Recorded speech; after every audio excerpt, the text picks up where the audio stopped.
వినాయక మండపం వేస్తుండగా ఓ యువకుడికి విద్యుత్ షాక్ కొట్టి తీవ్ర గాయాలైన సంఘటన అంబర్పేట పోలీస్ స్టేషన్ పరిధిలో చోటు చేసుకుంది. బాగ్ అంబర్పేట డివిజన్లో కొందరు యువకులు ప్రతి సంవత్సరం వినాయకుడిని ప్రతిష్ఠిస్తారు. ఇందులో భాగంగా నిన్న రాత్రి యువకులంతా కలిసి ఇటు మంటపాన్ని ఏర్పాటు చేస్తున్నారు.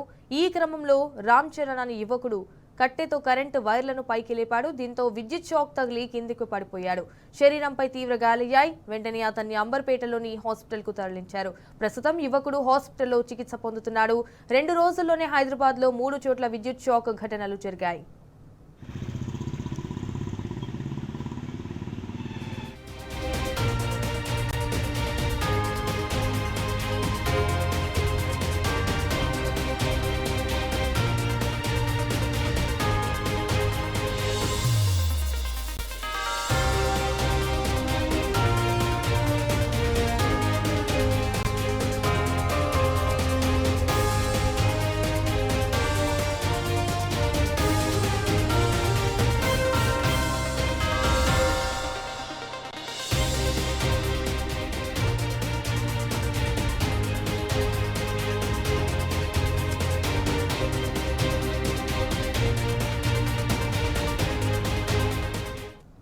రైట్గా ఇన్సిడెంట్ కి సంబంధించిన అప్డేట్స్ చూస్తే వినాయక మండపం వేస్తుండగా ఓ యువకుడికి విద్యుత్ షాక్ కొట్టి తీవ్ర గాయాలైన సంఘటన అంబర్పేట పోలీస్ స్టేషన్ పరిధిలో చోటు చేసుకుంది.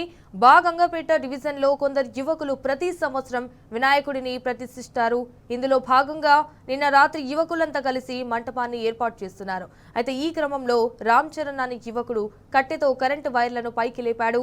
దీంతో విద్యుత్ షాక్ తగిలి కింద పడిపోయాడు. ఆయన శరీరంపై తీవ్ర గాయాలయ్యాయి. వెంటనే అతన్ని అంబర్పేటలోని హాస్పిటల్కు తరలించారు. ప్రస్తుతం యువకుడు హాస్పిటల్లో చికిత్స పొందుతున్నాడు. అండ్ 2 రోజుల్లోనే హైదరాబాద్లో 3 చోట్ల విద్యుత్ షాక్ ఘటనలు జరిగాయి.